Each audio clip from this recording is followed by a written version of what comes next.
We start this news hour in Ukraine, where President Volodymyr Zelensky's chief of staff says a recent Western price cap on a barrel of Russian oil is not enough and should be lowered even further.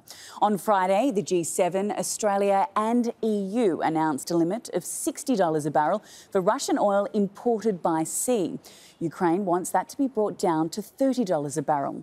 Russia says it will continue to find buyers for its oil and says it was a dangerous attempt by Western governments. The price cap is expected to come into effect on Monday. That's the same day an embargo by the EU will be applied on Russian crude. All right, we have a team of correspondents standing by, but first let's go to Rory Challands in Kyiv. Rory, Ukraine says the price cap doesn't go far enough. What more are you hearing?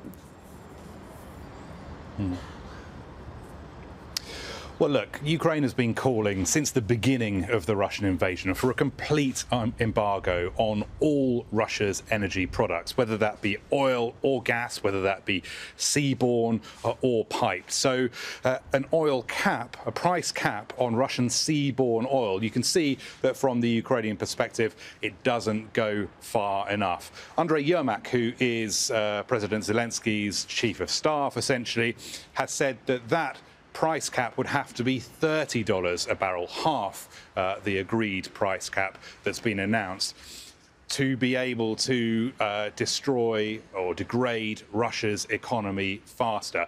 But he says that it doesn't really matter because in a bullish statement, Ukraine is defeating Russia on the battlefield, and ultimately, whether the price cap is $60, $30, or a complete embargo, as Ukraine would ultimately like, Ukraine, according to the government, is still going to defeat the Russians and still going to repel the invasion.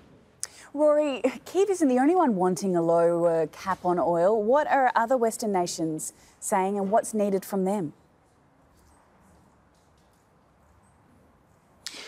Well, yeah, I mean, the negotiations, of course, within the G7, within the EU, have been fairly protracted. They've been talking about this sort of measure for quite a while and working out how they're going to get to it. Now, Ukraine has a particularly staunch supporter in the EU in the shape of Poland. There's also the Baltic countries as well. But Poland particularly was essentially holding out on this agreement because it thought that it didn't go far enough either. Poland was arguing that there should be a lower cap and there should also be a mechanism in that deal to keep the price of Russian seaborne oil below the market price at all times. And it has, I think, got that. There is a mechanism within the deal to basically maintain the price paid for Russian seaborne or crude at least 5% below the market price. So that, of course, is cheering for the Ukrainians. And I think the Ukrainians know that realistically a complete embargo on Russian energy products is not likely. What they will be enthused by when they look at all this is that, yes, this might not be as much as they wanted, but it still shows that they have significant Western support.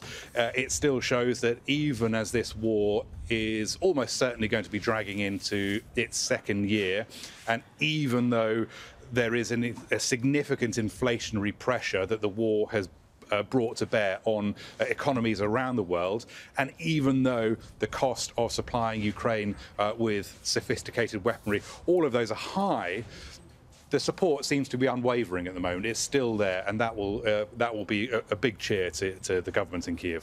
We really appreciate the update, as always. Rory Challands, live for us in Kyiv.